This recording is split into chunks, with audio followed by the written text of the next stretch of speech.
118 BNS भारतीय न्याय संहिता 2024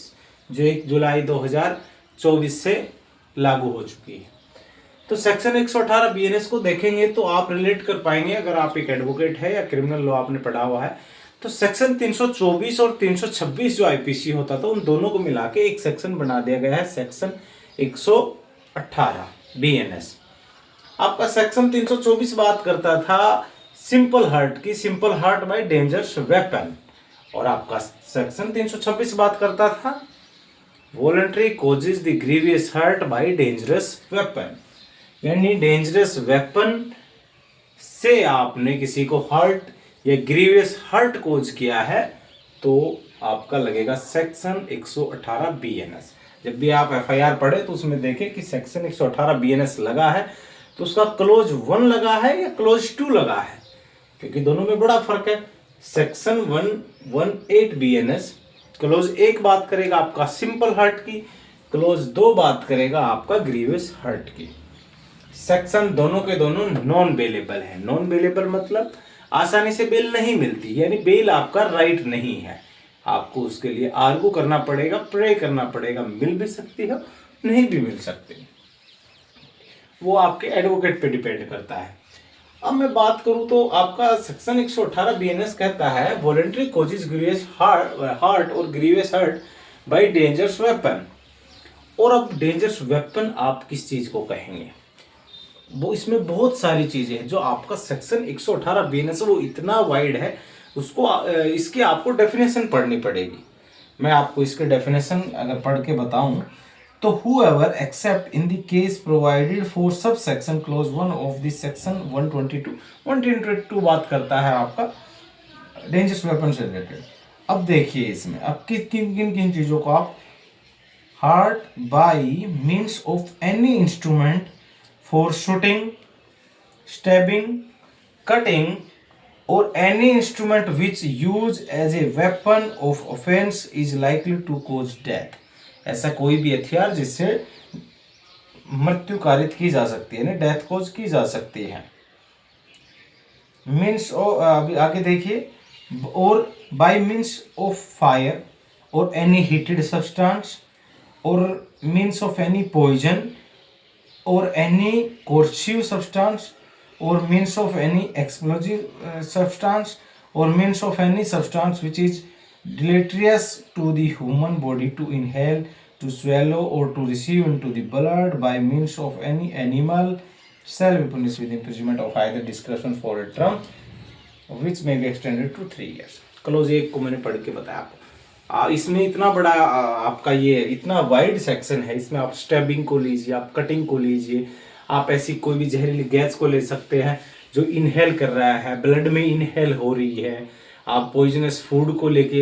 इसमें ले सकते हैं, पॉइजन से हीटेड सब्सटेंस को लिया जा सकता है, फायर से रिलेटेड कोई वेपन को लिया जा सकता है, एनिमल से रिलेटेड कोई लिया जा सकता है। तो ये इतना इसका वाइड डेफिनेशन है, आप इसके डेफिनेशन को जब देखेंगे तो बहुत ज़्यादा वाइड है। डेंजरस वेपन इसका मतलब ये नहीं कि शार्प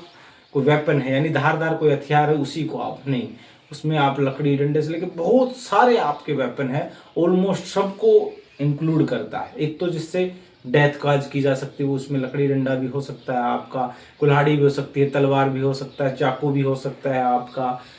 तो ऐसे हजारों वेपन इससे हो सकते हैं। दूसरा कटिंग से मैंने बताया, अपने ब्लेड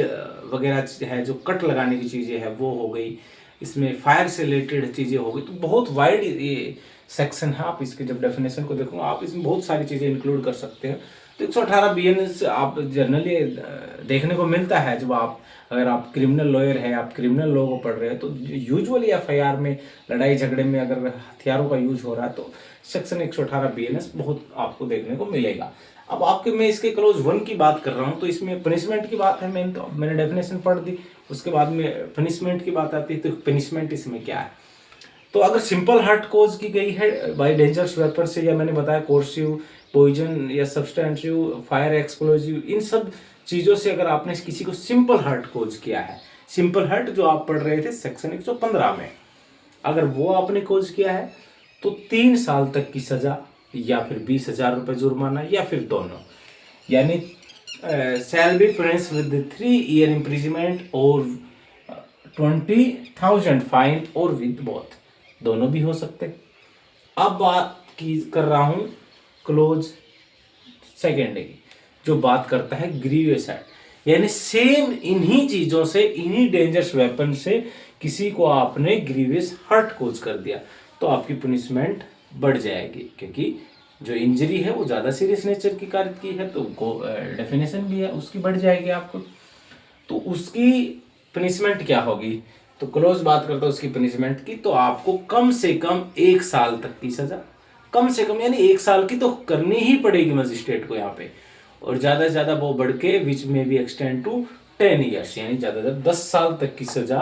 और सेल ऑल्सो भी फाइन, यानी यहाँ पे और में नहीं है। पहले क्लोज में क्या था, या यानी 3 साल तक की सजा भी हो सकती है, 20,000 रुपए जुर्माना करके भी छोड़ा जा सकता है, लेकिन इस केस में सेल का प्रयोग हुआ है, मतलब आपको एडिशनल में फाइन है, अथवा में नहीं है, और में नहीं है। तो एडिशनल में आपको फाइन है, यहाँ पे प्लस में चलेगा, तो यानी मिनिमम 1 ईयर विच में be extended to the 10 year, और नहीं आएगा इसमें, and shall also be liable, यानी जुर्माना भी देना पड़ेगा। बताया कि नॉन बेलेबल है, बेल आसानी से इसमें नहीं मिलती है, किसी भी मजिस्ट्रेट की कोर्ट में ट्रायल इसकी चलेगी, नॉन कंपाउंडेबल है, समझौता योग्य नहीं है। हाँ, आपको हार्ट और ग्रीवियस हार्ट पढ़ना है तो हमने इससे जस्ट पहले के वीडियो में बनाया कि हार्ट सेक्शन 115 बात करता है आपके हार्ट